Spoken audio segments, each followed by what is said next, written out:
కావేరి రెడ్డి గారితో మాట్లాడదాం. ఔషాపూర్ చెందిన సర్పంచ్ గారు కావేరి రెడ్డి గారు మాట్లాడుతున్నారు. స్వాగతం అండి కావేరి రెడ్డి గారు. కావేరి రెడ్డి గారు, ఇప్పుడు చెప్పండి, మీరు ఇప్పుడు ప్రస్తుతం కూడా సర్పంచ్గా ఉన్నారు. అయితే గతంలో ఎన్నోసార్లు మనం చూసాం, అప్పుల బాధ తట్టుకోలేక కొంతమంది సర్పంచులు ఆత్మహత్యలు కూడా చేసుకున్న మన ధోరణి చూసాం. ఇప్పుడు మన రాష్ట్రంలో, తెలంగాణ రాష్ట్రంలో, ప్రత్యేకంగా తెలంగాణ రాష్ట్రం ఏర్పడ్డ తర్వాత ఒక సస్యశ్యామలమైతున్న నేపథ్యంలోనే ఈరోజు సర్పంచ్ వ్యవస్థ అంత దీనంగా ఉన్నదంటే కొంతమంది అక్కడ ఆత్మహత్యలు, దీని మీద మీరు ఎట్లా చేస్తారండి?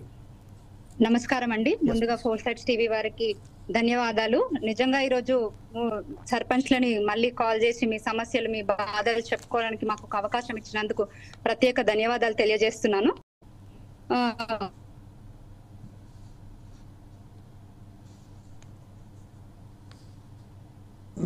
ముందుగా మేము ఏ విధంగా పనిచేశారంటే, ఒక కింది స్థాయి వర్కర్ లాగా ఈ పని చేయకపోతే సర్పంచ్ సస్పెండ్ అవుతారని చెప్పి భయభ్రాంతులకు గురి చేసి ప్రతి సర్పంచులతో పని చేయించుకున్నారు. సరే, మన గ్రామానికి మనం పనిచేస్తున్నాం, మన గ్రామం బాగుపడితే రేపు ప్రజలు కూడా మనల్ని గుర్తిస్తారని చెప్పేసి అదే విధంగా మేము ప్రభుత్వం ఇచ్చిన అన్ని పనులు, క్రీడా మైదానాలు గాని, వైకుంఠ ధామాలు గాని, డంపింగ్ యార్డ్లు గాని, పల్లె హరితహారానికి చెట్లకి నీళ్లు పోయడం గాని, ఇలాంటివన్నీ మా జోబుల్లో నుంచి పెట్టుకున్నామండి. ఎక్కడ కూడా మాకు నిధులు శాంక్షన్ అవ్వలేదు. అలాగే సరే ఈ తర్వాత వస్తవి, ఈసారి వస్తవి అని చెప్పేసి ధైర్యంతో ముందుకు వెళ్ళాం. ప్రజల కోసం అన్ని పనులు చేశాం. కానీ చివరికి వస్తే ప్రభుత్వం మారింది. కనీసం ఈ ప్రభుత్వం అన్నా ఈ సర్పంచ్ల పాత బకాయిలు చెల్లిద్దామన్న ఉద్దేశం లేదు. ఇంకా మనం ధర్నా చేసుకునే హక్కు, మన హక్కులను కూడా కాల రాసేస్తున్నారు. నిజంగా ఇవన్నీ ఏ ప్రభుత్వం అయినా బిల్లులు చెల్లించి తర్వాతనే ఎలక్షన్స్ కి వెళ్ళాలి, లేదంటే వాళ్ళ సమస్యలు ఏందో అసలు కూర్చొని వినాలి. వినకుండానే ఇవన్నీ పోకడబోతున్నారు. ఇది పద్ధతి కాదు. అయినా మీరు గ్రామాల్లోకి వచ్చి చూస్తే ఈసారి 2019 to 2024 వరకు చేసిన సర్పంచ్ల ప్రతి పని మన గ్రామాలలో కనిపిస్తుంది.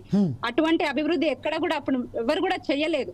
ఎంతో కష్టపడి ప్రతి ఉన్న సర్పంచ్, లేని సర్పంచ్ అందరూ వాళ్ళ చేతుల్లో నుంచి డబ్బులు పెట్టి చేసి, మా పక్క గ్రామ పంచాయతీలో కూడా ఆత్మహత్యలు చేసుకుంటే మేము వెళ్లి పరామర్శించిన రోజులు కూడా ఉన్నాయి. ఆ రోజు ప్రభుత్వం స్పందించలేదు. మరి ఈ రోజు కనీసం ఈ టర్మ్ అయిపోయింది, బకాయిలు చెల్లించండి అంటే కూడా ఇవాళ మమ్మల్ని పట్టించుకునే నాదుడే లేదు.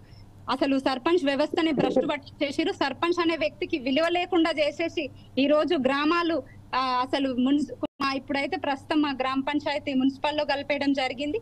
అక్కడ అసలు ఇప్పుడు గ్రామానికి ఒక పెద్ద దిక్కు లేకుండా గ్రామంలో ఉన్న సమస్యలు కూడా ఎవరు పట్టించుకోకుండా అయిపోయింది. అసలు ప్రభుత్వం ఉందా లేదా అన్న విధంగా గ్రామాల్లో ఉందండి ఈ రోజు. ఇప్పుడు ఇదే విషయంపై ఇప్పుడు ఏదైతే కౌశిక్ రెడ్డి గారు చెప్పారో, కావేరి